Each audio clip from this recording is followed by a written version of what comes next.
2024년 8월 25일 천안광성교회 주일 예배 시작하겠습니다. 사랑과 은혜가 풍성하신 아버지 하나님, 8월의 마지막 주일 예배를 드릴 수 있도록 여기까지 함께하신 에베네셀의 은총을 찬양합니다. 우리가 받은 믿음을 끝까지 지킬 수 있도록 예배와 말씀을 통하여 큰 은혜를 내려 주옵소서. 우리에게 새 생명을 주신 예수 그리스도의 이름으로 기원하옵나이다. 아멘. 사도신경으로 우리의 신앙을 고백하겠습니다. 나는 전능하신 아버지 하나님, 천지의 창조주를 믿습니다. 나는 그의 유일하신 아들 우리 주 예수 그리스도를 믿습니다. 그는 성령으로 잉태되어 동정녀 마리아에게서 나시고 본디오 빌라도에게 고난을 받아 십자가에 못 박혀 죽으시고 장사된 지 사흘 만에 죽은 자 가운데서 다시 살아나셨으며 하늘에 오르시어 전능하신 아버지 하나님 우편에 앉아 계시다가 거기로부터 살아있는 자와 죽은 자를 심판하러 오십니다. 나는 성령을 믿으며 거룩한 공교회와 성도의 교제와 죄를 용서받는 것과 몸의 부활과 영생을 믿습니다. 아멘. 찬송가 39장 찬양하겠습니다.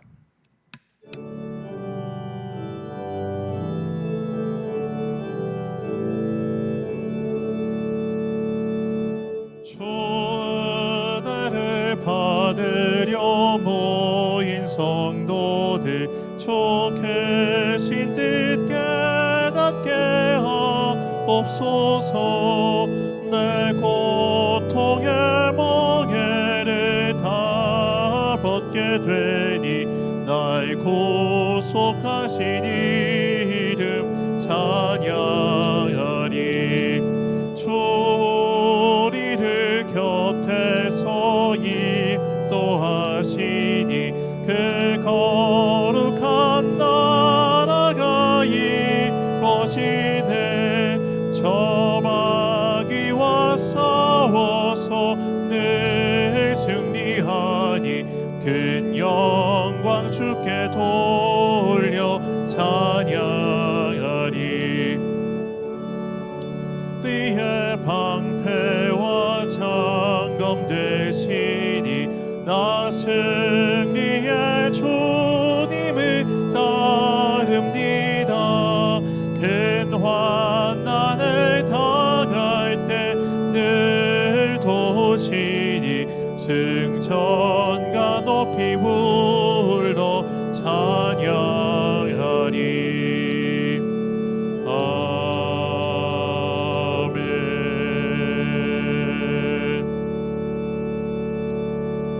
한 주간 동안 하나님과 나만 아는 죄를 고백하며 침묵으로 회개의 기도를 드리겠습니다.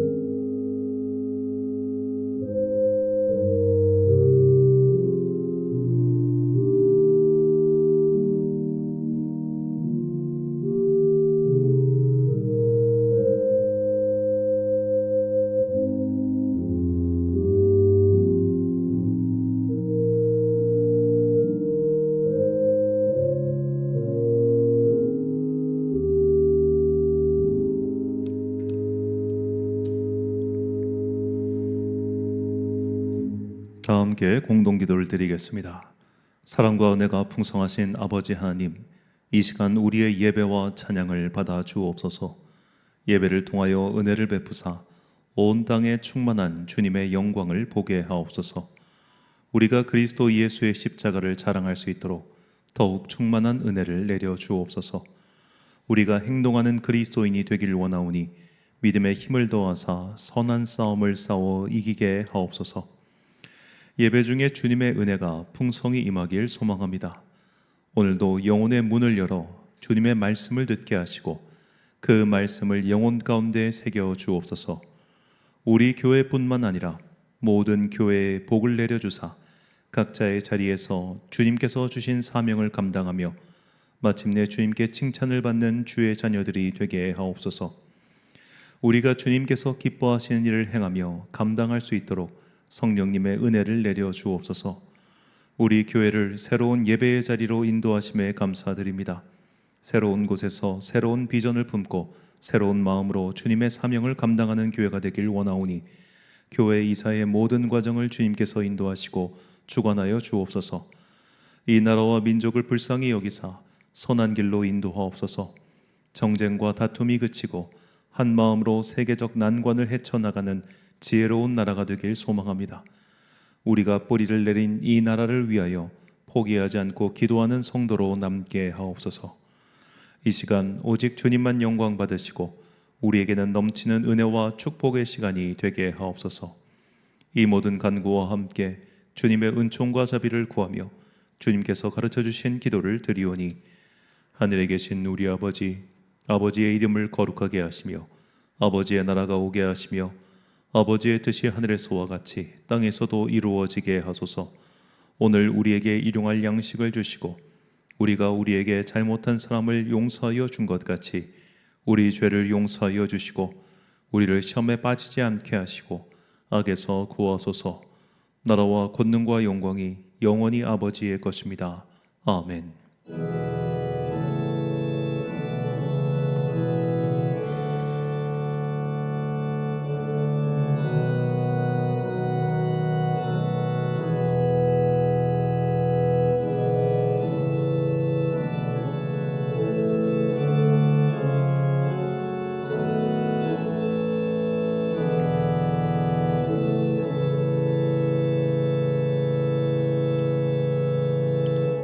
사제의 말씀 선포하겠습니다. 그 중에 10분의 1이 아직 남아있을지라도 이것도 황폐하게 될 것이나 밤나무와 상수리나무가 배임을 당하여도 그 그루터기는 남아있는 것 같이 거룩한 씨가 이 땅의 그루터기니라 하시더라. 아멘. 우리는 미래를 위한 거룩한 씨앗이요 그루터기로 남아있어야 합니다. 이것은 우리의 생각과 계획대로 되는 것이 아니라 하나님의 은혜로만 가능합니다. 주님께서 전능하신 손을 펴사 격변하는 시대 속에서 우리의 믿음을 지켜주시고 생명의 길로 인도하시길 소망합니다. 주님의 손을 꽉 붙잡고 마지막까지 믿음을 지키는 여러분과 제가 되시길 간절히 소망합니다. 교독문 24번을 함께 교독하시겠습니다. 하나님은 우리의 피난처시오 힘이시니 환난 중에 만날 큰 도움이시라. 그러므로 땅이 변하든지 산이 흔들려 바다 가운데 빠지든지 바닷물이 솟아나고 뛰놀든지 그것이 넘침으로 산이 흔들릴지라도 우리는 두려워하지 아니하리로다. 한 시내가 있어 나뉘어 흘러 하나님의 성 곧 지존하신 이의 성소를 기쁘게 하도다. 하나님이 그 성 중에 계심에 성이 흔들리지 아니할 것이라. 새벽에 하나님이 도우시리로다. 그가 땅 끝까지 전쟁을 쉬게 하시며 활을 꺾고 창을 끊으며 수레를 불사르시는도다. 이르시기를 너희는 가만히 있어 내가 하나님 됨을 알지어다. 내가 문나라 중에서 높임을 받으리라. 내가 세계 중에서 높임을 받으리라 하시도다. 만군의 여호와께서 우리와 함께 하시니 함께 읽습니다. 야곱의 하나님은 우리의 피난처시로다. 아멘. 찬송가 360장 찬양하겠습니다.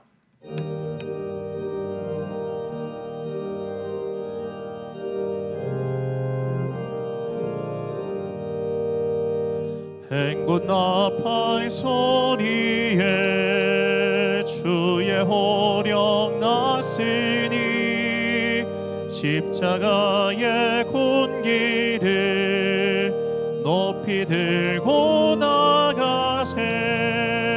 선한 싸움 다 싸우고 의의 멸류관 받았으리라. 선한 싸움 다 싸우고 의의 멸류관 예루살렘 성에서 멸류관 받으리.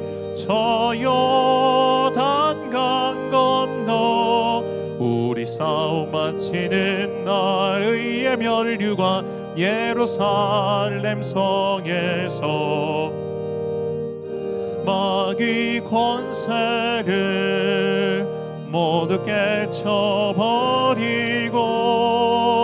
승리하신 주님과 승전가를 부르세. 선한 싸움 다 싸우고 의의 멸류관 받았으리라. 선한 싸움 다 싸우고 의의 멸류관 예루살렘 성에서 멸류관 받으리.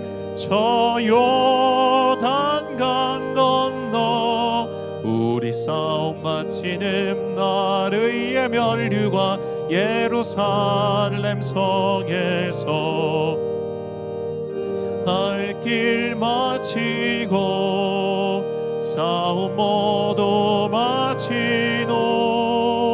주와 함께 기쁨을 용사들아 누리세.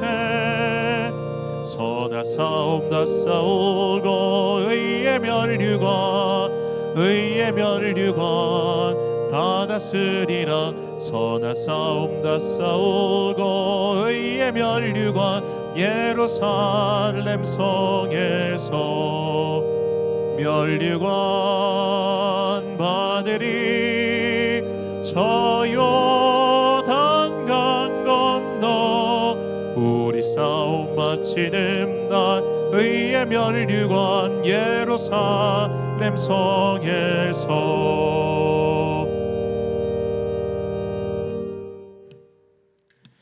지난주 봉헌하신 분들입니다. 김정학 집사님 가정에서 주저헌금 드리셨습니다.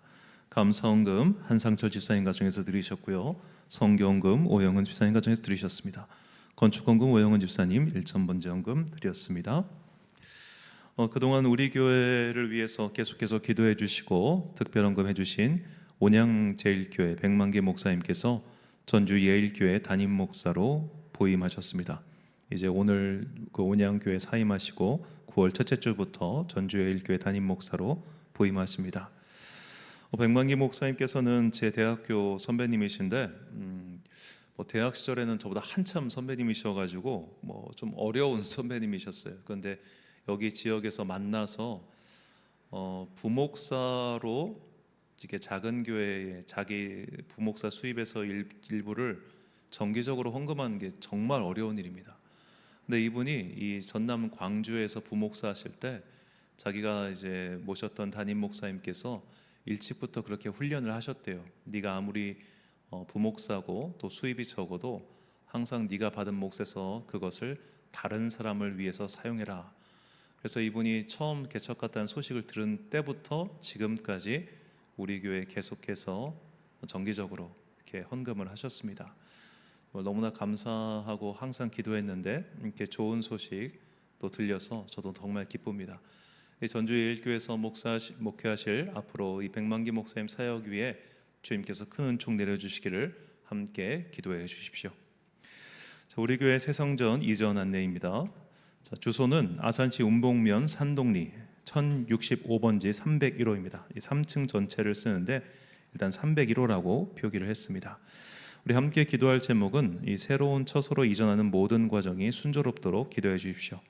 일단은 이제 준공 신청서를 냈는데 준공 허가는 아마 추석 이후에 나올 거로 그렇게 예상하고 있습니다. 그리고 11월에는 내부 공사를, 그리고 12월에는 교회를 이사하는 이런 계획을 세우고 있는데 모든 과정이 순조롭게 진행되도록 함께 기도해 주시고요.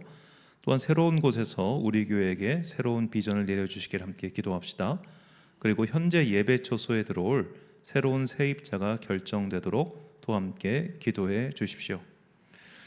가능하면 현재 우리가 사용하고 있었던 그 성물을 이제 교회가 들어온다고 하면 그대로 일단은 드릴 생각입니다. 이 공간을 그래도 이제 이렇게 교회로 꾸며놨는데 전혀 다른 업체나 그런 게 들어온다고 하면은 기존에 이런 것들을 다 원상복구 의무가 있기 때문에 다 때려 부숴야 돼요. 좀 돈도 사실 아깝고 한 게 있어서 기왕이면 교회가 들어왔으면 저희도 좋겠다는 마음이 있습니다. 다행히 이제 여기 저희 거 이제 건물주가 용인에 있는 한 교회 장로님이셔가지고 또 흔쾌히 이제 이전과 같은 조건으로 계약을 할 수 있도록 배려를 해주셔서 일단 새로운 세입자를 찾고 있는데 가능하면 교회가 와서 저희도 기쁜 마음으로 나갈 수 있도록 함께 기도를 부탁드리겠고요.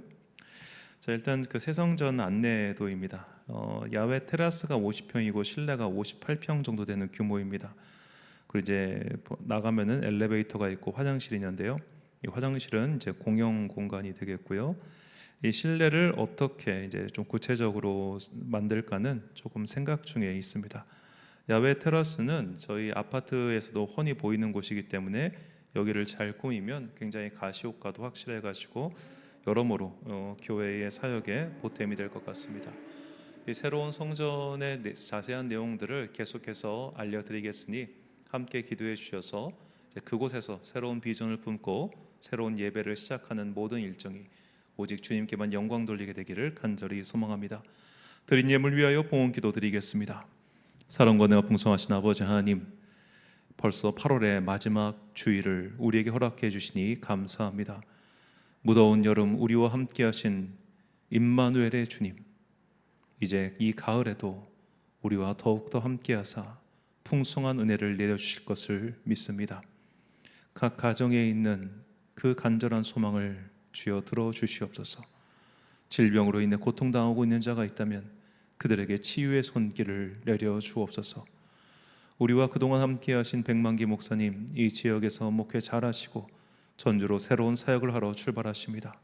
주님께서 그의 가는 길을 지켜주사 그의 목회 위에 주님의 손을 베푸셔서 그곳에서 선한 사역을 잘 감당하는 주님의 귀한 종들 되게 하여 주옵소서.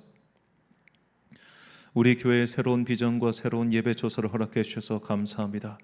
주님께서 능치 못한 일이 없으시며 또한 주님께서는 예비된 곳으로 우리를 보내주시는 거라 믿사오니 우리가 그곳에서 새로운 사명을 잘 감당하게 하시고 무엇보다 함께 이 사명을 감당할 주의 사람들을 보내주사 그 예배의 초소가 황량하지 아니하도록 우리에게 은총 베풀어 주옵소서. 함께 예배를 드린 자들 또한 무엇보다 함께 사명을 감당한 자들이 더욱더 일어나 이 땅에 교회로서 온전히 서게 하시고 주님께서 다시 오시는 그날까지 예배의 등불을 꺼지 않는 주님의 신실한 자들 되게 하여 주옵소서. 이 간절한 마음으로 주님께 귀한 예물을 바친 당신의 자녀들이 있사오니 그들의 마음의 기도에 응답하여 주옵소서. 우리가 이 예물을 드리는 것은 우리의 마음이 이 세상의 돈과 명예 성공에 있지 아니하고 오직 하나님 나라에 있음을 증거함이오니 이 예물 기뻐받아 주옵소서. 또한 언젠가 우리의 삶이 곤고해졌을 때 주님께서 하늘의 창고를 여서 우리의 삶을 풍성히 채워주시기를 간절히 소망하오며 이 모든 말씀 우리의 길과 진리 생명 되시는 거룩하신 예수 그리스도의 이름으로 기도드립니다. 아멘.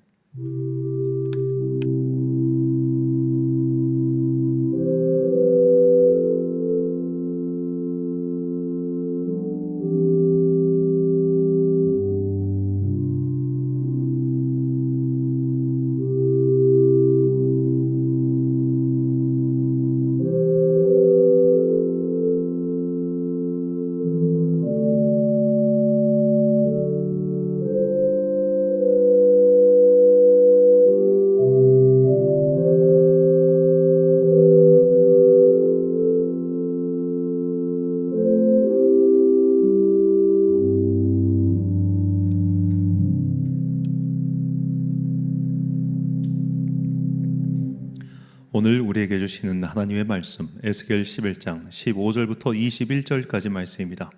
에스겔 11장 15절부터 21절까지의 말씀 이제 봉독하겠습니다. 하나님의 말씀 경청하십시오. 인자야, 예루살렘 주민이 내 형제 곧 내 형제와 친척과 온 이스라엘 족속을 향하여 이르기를 너희는 여호와에게서 멀리 떠나라. 이 땅은 우리에게 주어 기업이 되게 하신 것이라 하였나니 그런즉 너는 말하기를 주 여호와의 말씀에 내가 비록 그들을 멀리 이방인 가운데로 쫓아내어 여러 나라에 흩었으나 그들이 도달한 나라들에서 내가 잠깐 그들에게 성소가 되리라 하셨다 하고 너는 또 말하기를 주 여호와의 말씀에 내가 너희를 만민 가운데서 모으며 너희를 흩은 여러 나라 가운데서 모아내고 이스라엘 땅을 너희에게 주리라 하셨다 하라. 그들이 그리로 가서 그 가운데의 모든 미운 물건과 모든 가증한 것을 제거하여 버릴지라. 내가 그들에게 한 마음을 주고 그 속에 새 영을 주며 그 몸에서 돌 같은 마음을 제거하고 살처럼 부드러운 마음을 주어 내 율례를 따르며 내 규례를 지켜 행하게 하리니 그들은 내 백성이 되고 나는 그들의 하나님이 되리라. 그러나 미운 것과 가증한 것을 마음으로 따르는 자는 내가 그 행위대로 그 머리에 갚으리라. 나 주 여호와의 말이니라. 아멘. 끝내 이기리라 라는 제목으로 하나님의 말씀 선포하겠습니다. 며칠 전 일본에서 전해온 뉴스가 우리나라 사람들의 이목을 끌었습니다. 바로 올해 제106회 고시엔 대회에서 교토국제고라는 학교가 우승했다는 뉴스였습니다. 자, 이 뉴스가 이목을 끌었던 배경에는 크게 두 가지가 있습니다.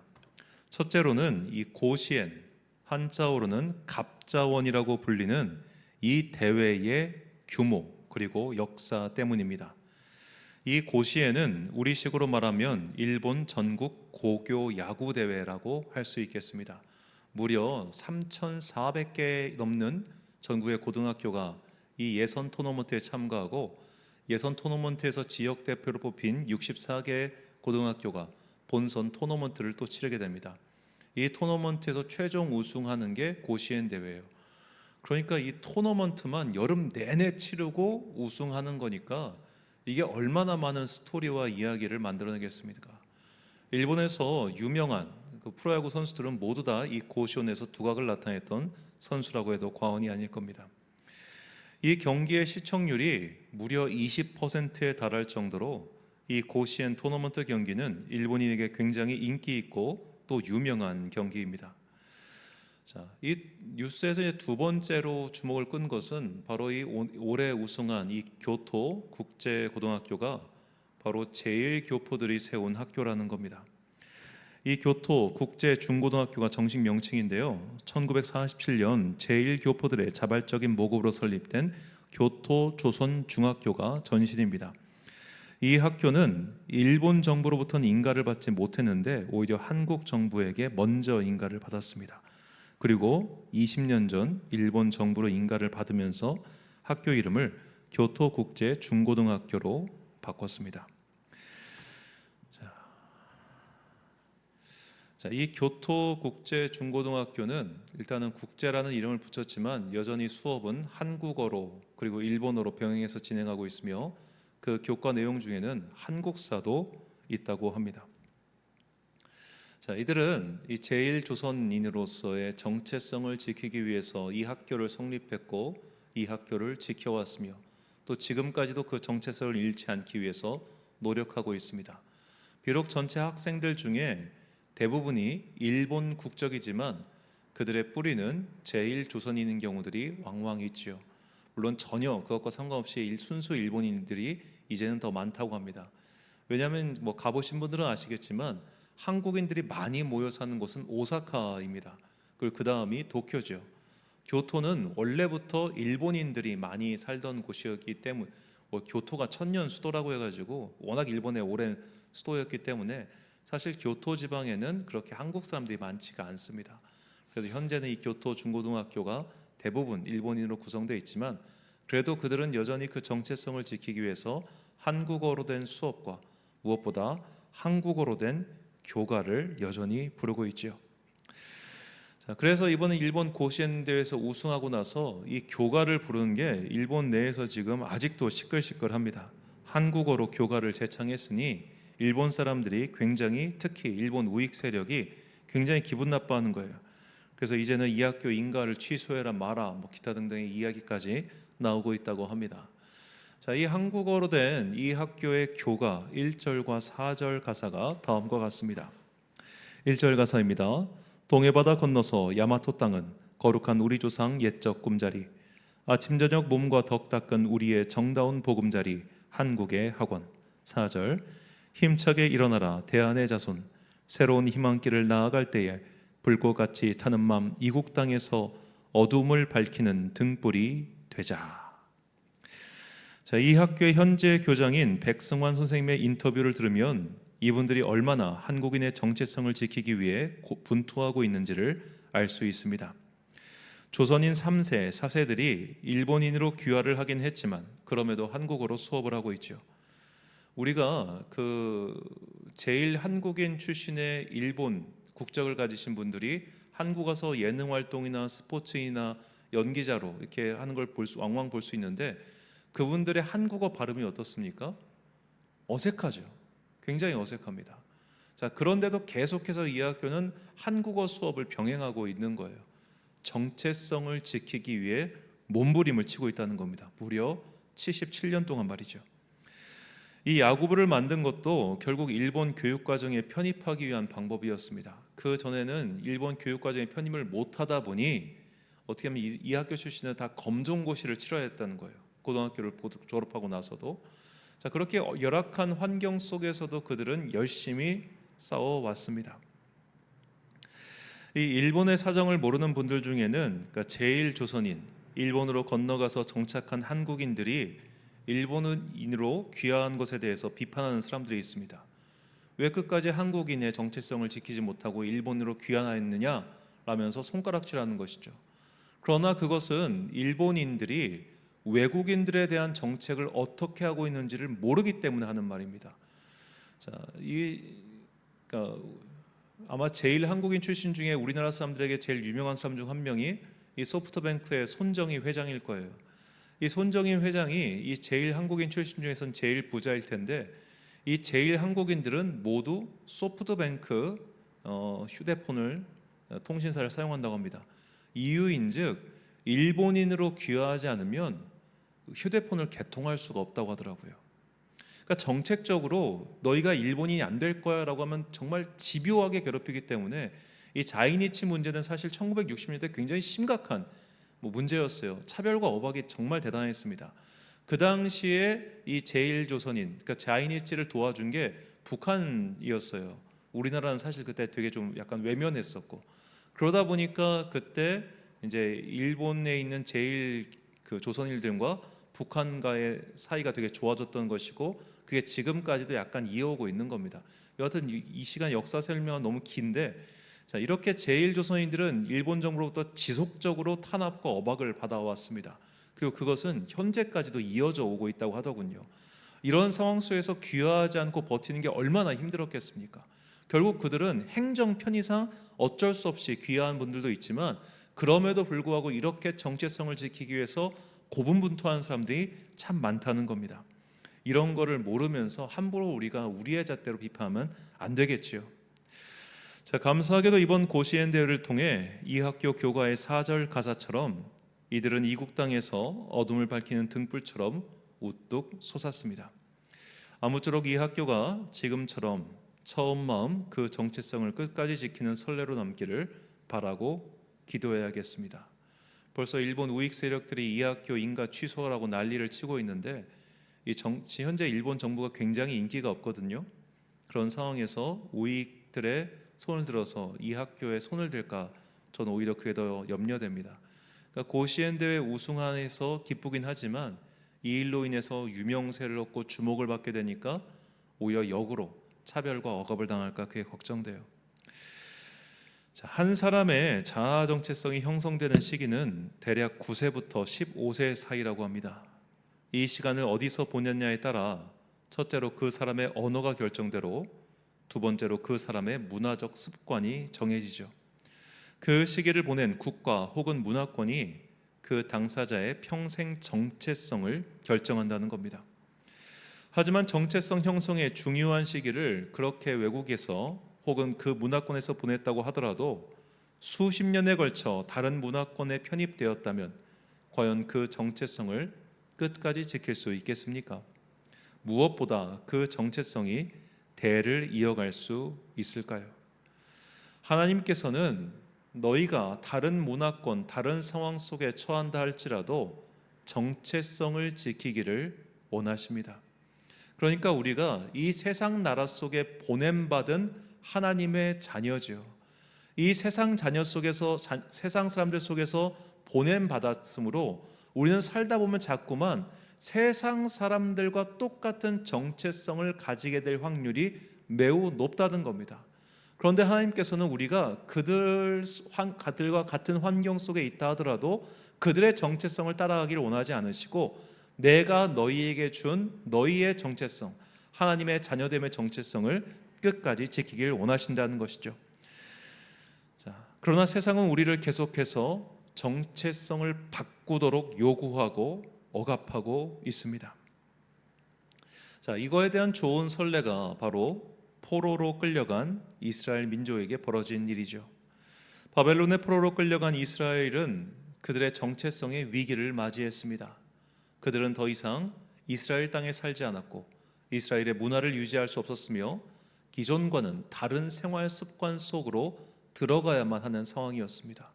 비록 그들이 평생 동안 이스라엘 민족으로서 하나님의 자녀로서의 정체성을 지키며 살아왔다 손 쳐도 이제 새로운 환경에서 약속된 기간, 하나님께서 정하신 70년이라는 시간이 지나면 정체성이 모두 허물어질 위기에 처한 것이죠.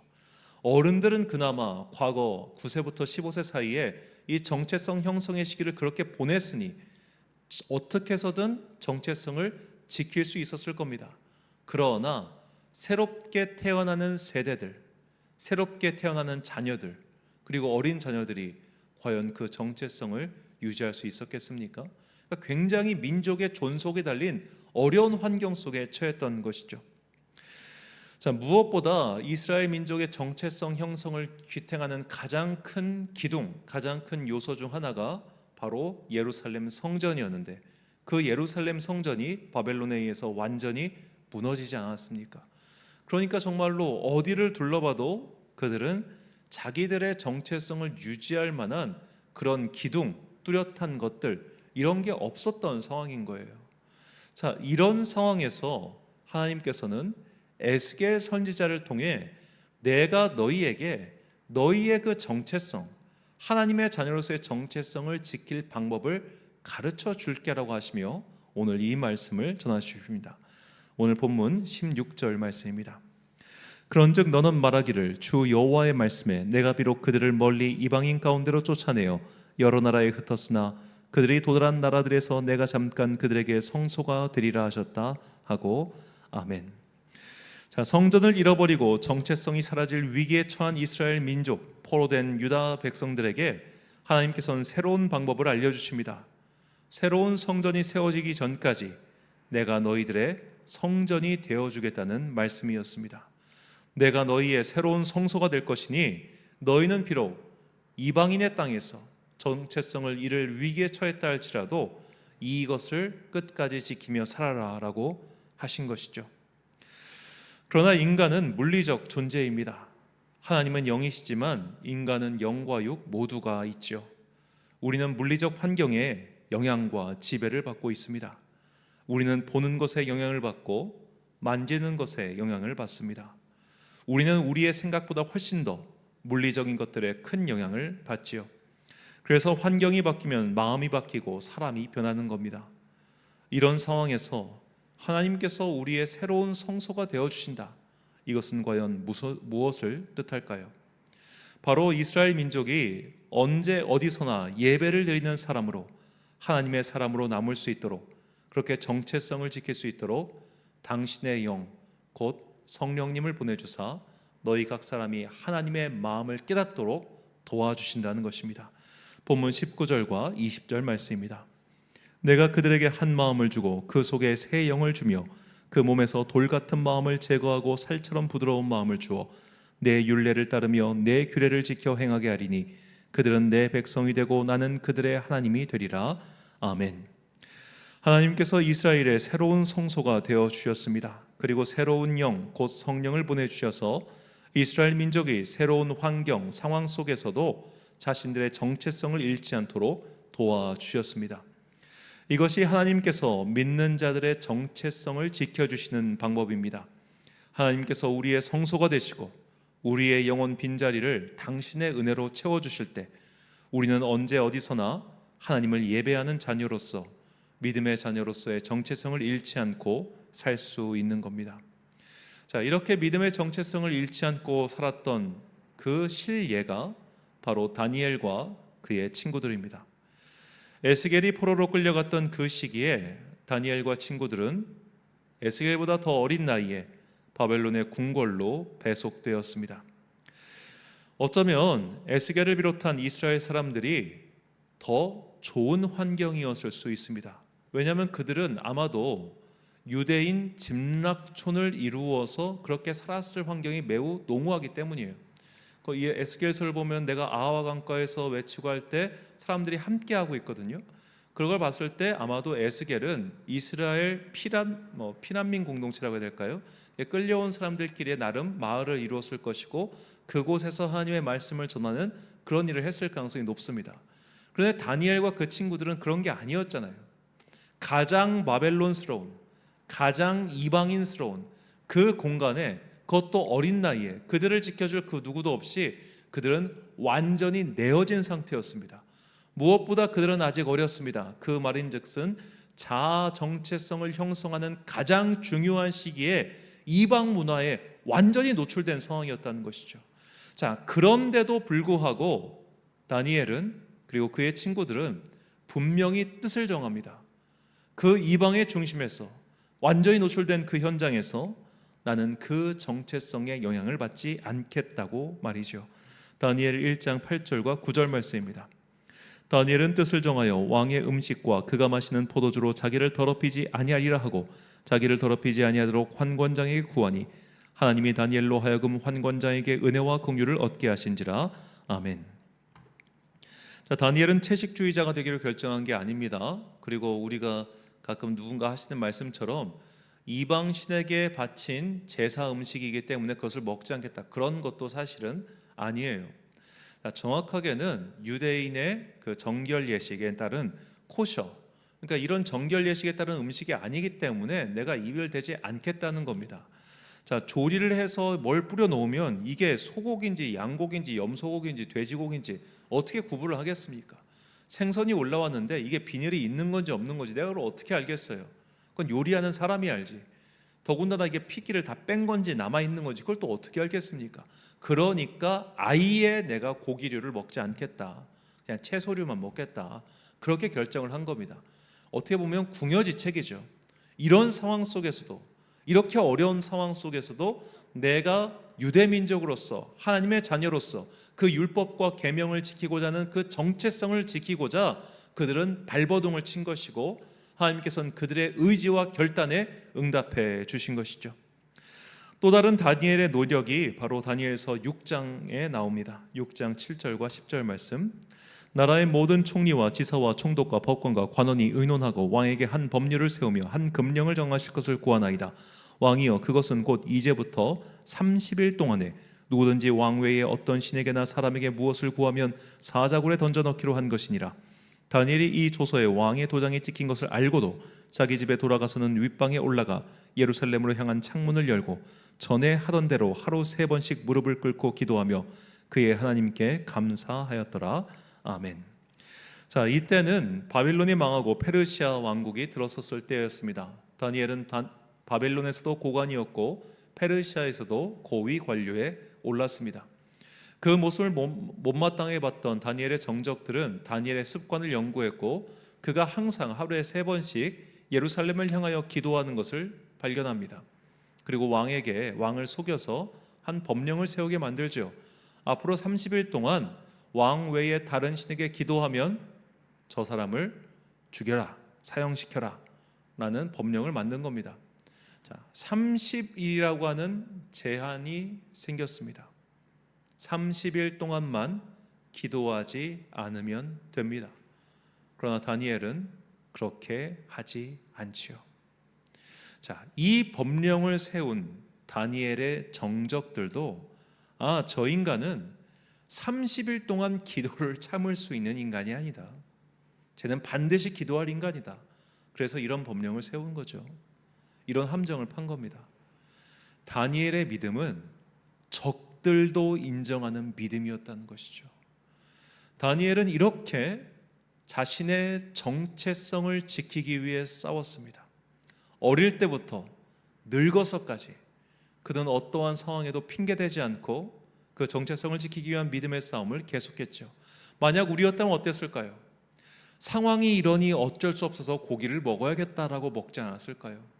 상황이 이러니 어쩔 수 없어 주님 제가 한 달만 기도하지 않을게요라고 얼씨구나 하고 기도를 쉬지 않았을까요?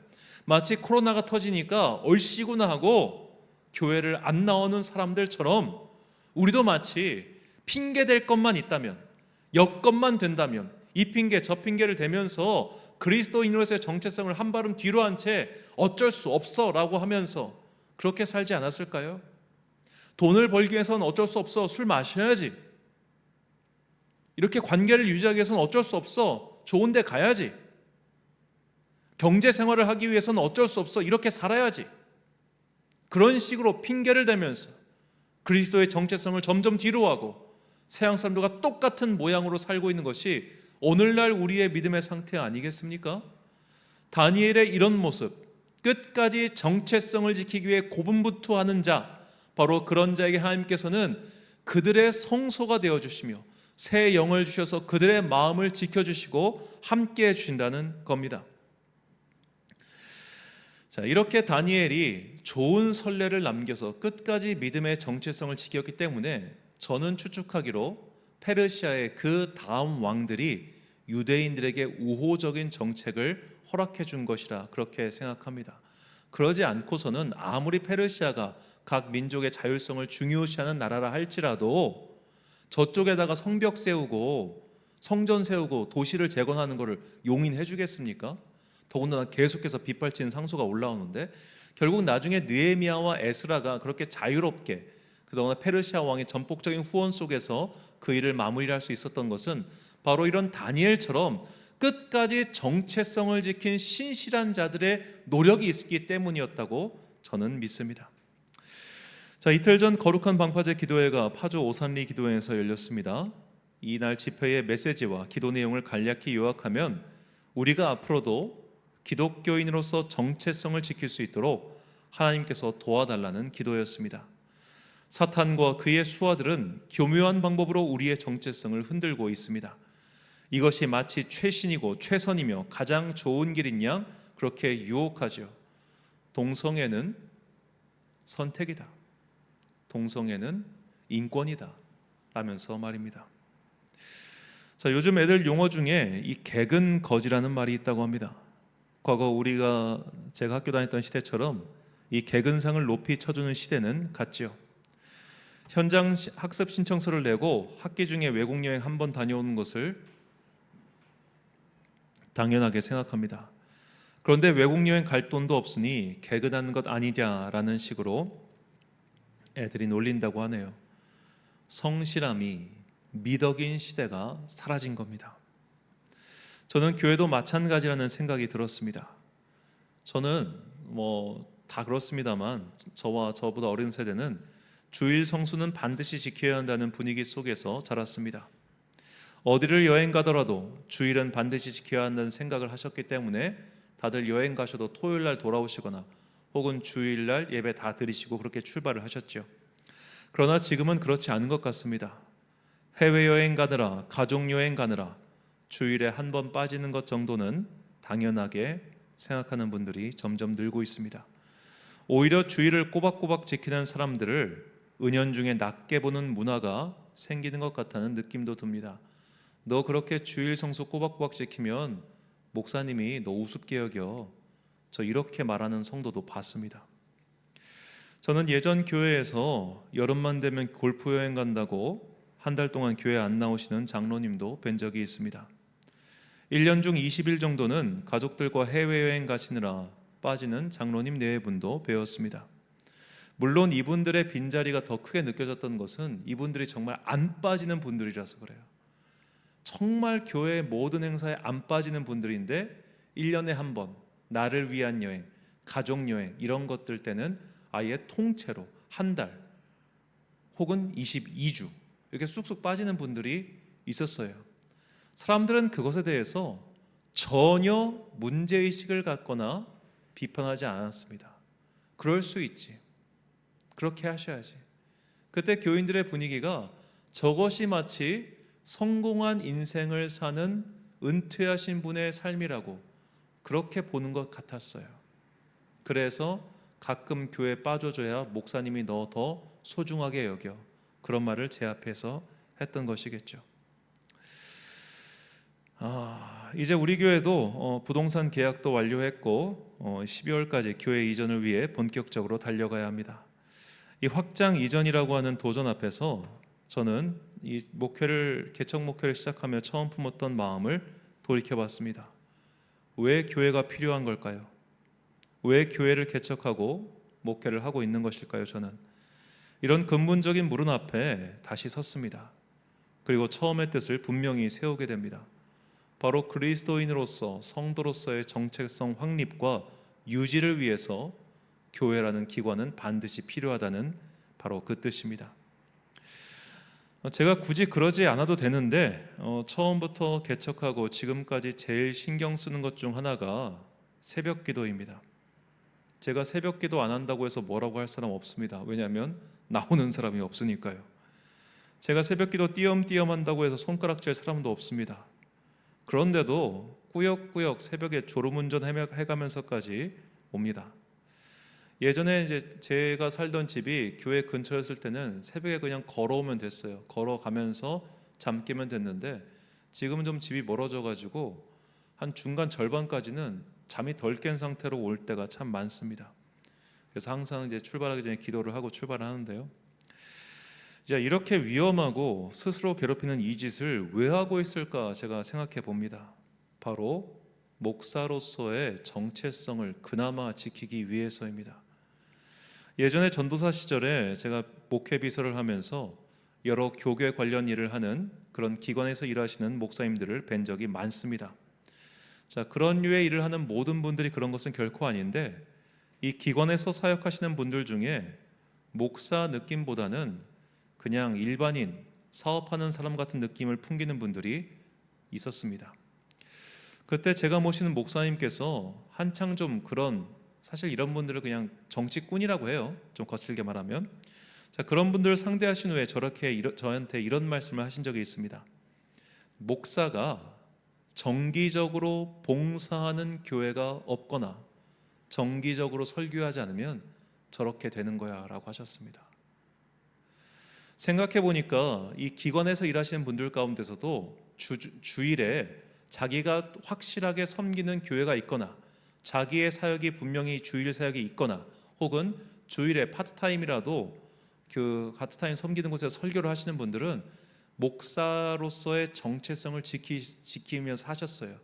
근데 그것이 없이 그냥 평일에 기관에서만 일하는 분들은 나중에는 평범한 직장인처럼 되는 경우가 정말 많았습니다. 그러니까 결국 이 설교가 목사의 정체성을 지켜준다는 거죠. 주일 성수와 주일의 봉사가 성도의 정체성을 지켜준다는 거죠. 교회의 정체성 또한 마찬가지라는 겁니다. 우리가 세상이 그렇게 변한다고 해서 세상이 그것을 조금씩 더 말하면서 이것이 마치 세련되고 이것이 마치 성공한 자의 증거이냐 그렇게 말한다 할지라도 교회는 그런 기관이 아니라는 거예요. 교회는 예나 지금이나 예배를 드리고 성도의 정체성을 지키며 성도의 정체성을 계승시켜 나가는 기관입니다. 그래서 교회의 사명 중 하나가 바로 복음과 교육 아니겠습니까? 계속해서 이 복음을 전하고 그 복음을 지켜갈 수 있도록 그 복음을 다음 세대까지 계승할 수 있도록 교육시켜 나가는 주님께서 세우신 몸된 기관이 바로 교회인 거예요. 그런데 교회가 이 정체성을 포기해버리면 어떻게 되겠습니까? 저는 재주가 없습니다. 재주가 없어서 사실 이제 새롭게 예배당을 꾸려나가면서 고민을 많이 해봐요. 나도 마을도서관 같은 걸 해봐야 되지 않을까? 카페 같은 거를 좀 만들어가지고 지역 사람들이 좀 편하게 교회 문턱으로 들어올 수 있게 해야 되지 않을까? 아예 체육관처럼 만들어가지고 문화센터처럼 만들어서 많은 사람들이 평일에 좀 교회 왔다 갔다 해야 되게 만들어야 되지 않을까? 근데 제가 그런 류의 사업 머리도 없고 능력도 안 돼요. 손은 굼떠가지고 뭐 음식 만들 줄 아는 것도 없고요. 손으로 뭐 할 수 있는 것도 없어요. 아무리 고민을 해봐도 저는 할 줄 아는 게, 할 수 있는 게 그저 예배드리고 기도하는 것 말고는 할 수 있는 게 없더군요. 그래서 다시 한번 생각해 봅니다. 이렇게 하면 사람들이 안 올 수도 있겠죠. 이렇게 하면 인기를 끌지 못할 수도 있겠죠. 그러나 그것과 관계없이 참 예배를 지키는 그리스도인의 정체성은 우리가 주님 다시 오시는 그날까지 그리고 주님을 배우는 그날까지 지켜갈 수 있을 거라 확신합니다. 어떤 상황 속에서도 믿음을 지키고 정체성을 지키려는 우리에게 주시는 위로와 응원의 말씀이 예레미야 17장 13절과 14절 말씀이라고 생각합니다. 이 말씀 함께 봉독하시겠습니다. 이스라엘의 소망이신 여호와여, 무릇 주를 버리는 자는 다 수치를 당할 것이라. 무릇 여호와를 떠나는 자는 흙의 기록이 되오리니 이는 생수의 근원이신 여호와를 버림이니이다. 여호와여, 주는 나의 찬송이시오니 나를 고치소서. 그리하시면 내가 낫겠나이다. 나를 구원하소서. 그리하시면 내가 구원을 얻으리이다. 아멘. 사랑하는 천안광성교회 성도 여러분, 그리고 이 예배를 함께 드리고 계신 귀한 주님의 자녀 여러분, 교회는 성도의 정체성을 유지하고 계승하기 위해 반드시 필요한 하나님께서 세우신 기관입니다. 교회가 없이도 성도로서 살 수 있다고 말하는 자들은 자신을 과신하는 자들입니다. 앞으로 우리의 싸움은 이 믿음의 정체성, 성도의 정체성을 지키기 위한 싸움이 될 것입니다. 앞으로 세상은 더욱 다양한 방법으로, 우리가 생각하지 못한 방식으로 우리의 정체성을 흔들려 할 것입니다. 예배는 한 번쯤 쉬어도 되는 것이로, 교회는 한 번쯤 빠져야 목사가 성도 귀한 줄 안다고 생각하게 만들 겁니다. 새벽 기도는 한가한 노인들의 시간으로 여길 것이며, 금요일 저녁 기도는 반쯤 미친 자들의 모임으로 여길 겁니다. 그러나 우리는 그런 모임과 시간이야말로 그리스도인으로서의 정체성을 지키는 가장 확실한 방법임을 깨닫고 이 믿음의 길을 꿋꿋이 걸어가야 할 것입니다.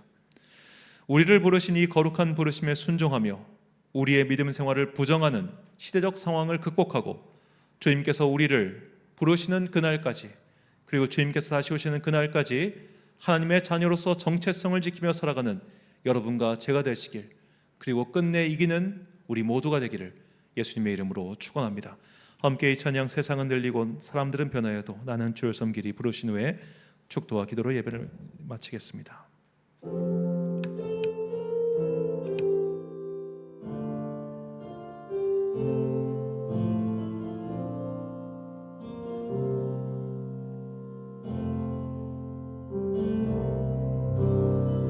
세상은 들리고 사람들은 변하여도 나는 주를 섬기리.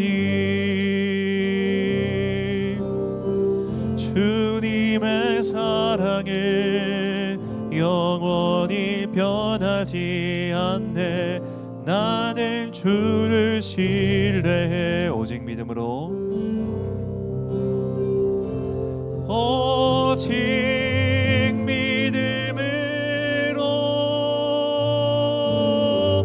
믿음으로 내가 살리라. 오직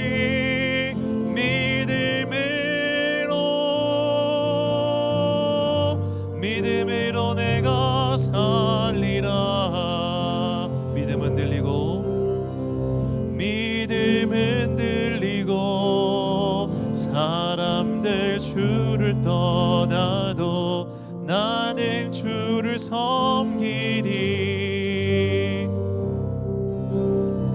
주님의 나라는 영원히 쇠하지 않네. 나는 주를 신뢰해. 오직 믿음으로, 오직 믿음으로 내가 살리라. 오직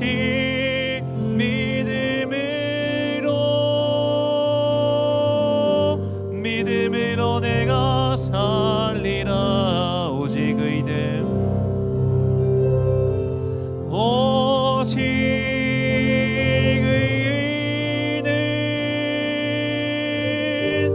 믿음으로 말미암아 살리라. 오직 의는 믿음으로 말미암아 살리라. 아멘. 기도하겠습니다. 사랑과 내가 풍성하신 아버지 하나님, 우리가 새로운 처소로 나아갑니다. 그곳에서 우리에게 새로운 사명을 부여주시기를 간절히 소망합니다.